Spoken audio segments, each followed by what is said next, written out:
States. Yeah, so there was a law that was passed with bipartisan support back in April, signed by President Biden. It called for ByteDance, the owner of TikTok, or the parent company, so-called, to either divest or face a banning here in the United States.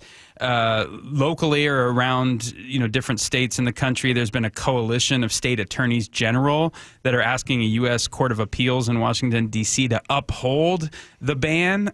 Donald Trump, who was once all for a ban, is now against it, largely because he's become a star on the platform, has almost 15 million followers, and used that to his great advantage in the 2024 campaign. Now, my thinking is complex on this because there you go. I think TikTok is a scourge on society, but I come at it from a different angle.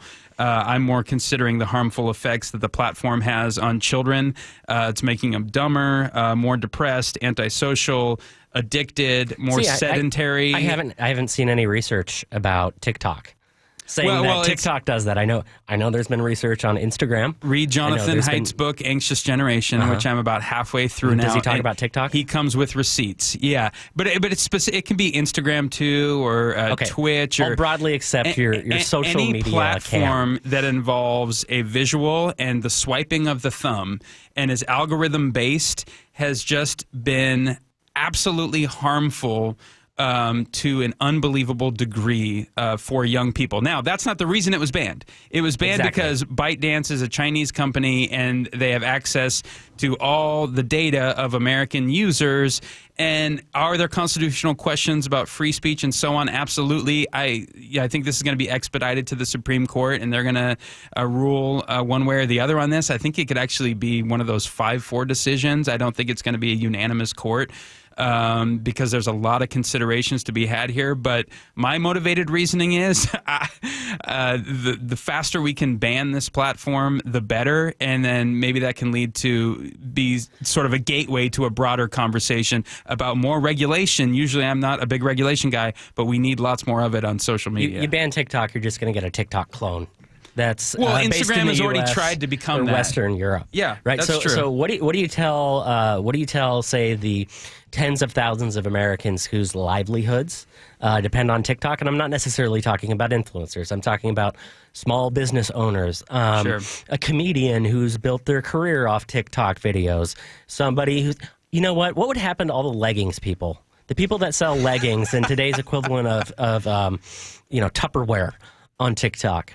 The TikTok live sales are big. You're good with the government eviscerating their livelihood. It's a trade-off. I think the overall impact has been manifestly negative on all of society. Now, you could always point out a few exceptions to the rule. You're not going to get rid of social media. You're going to have one platform replaced by another. I'm just targeting TikTok, mainly one for the reason that this legislation passed, which is Chinese influence, and they are a major adversary to the United States that might, invade Taiwan at any moment, and the notion that they have access to over 100 million Americans' data should be very alarming, and clearly lawmakers are privy to a lot of information that we don't necessarily see that may or may not be classified, and it scared them so much that they had no problem finding a rare moment of bipartisanship where they went, yeah, this thing is evil in nature. What's your concern about a foreign nation state having access to all of our data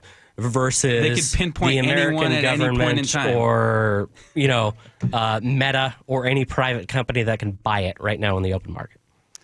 Well, 30,000-foot view, generally your own country has more your interest in mind.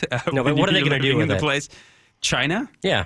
I mean, you name it. I mean, China is one of the most secretive, harmful regimes on earth, and is constantly working behind the scenes to undermine free and fair societies, especially America, who's their biggest trading adversary and biggest world power adversary and stuff. So, I mean, you conjure up a million and one ways that China could use it to their advantage in the long run. And again, just because I can't name a specific reason doesn't mean that our lawmakers who saw this issue clear as day didn't find a moment of clarity and go, I know we hate each other. This is one of the most divisive times in our nation's history, but clearly we can come together over TikTok. And they did. And I would hate to see the banning not come about as Trump takes office here, but it's kind of a wait and see what happens, whether in the courts or with this new If administration. we could return to a pre-social media world, I would join you in that universe. We never would have a Donald Trump as president. You're probably right. He read the moment for what it was. Twitter. Kamala was more stuck in the past and old media, and Trump went, "Where are the bro podcasts? Take me to your leaders." And he used it to his advantage. You got to give it to him. It's kind of a brilliant move.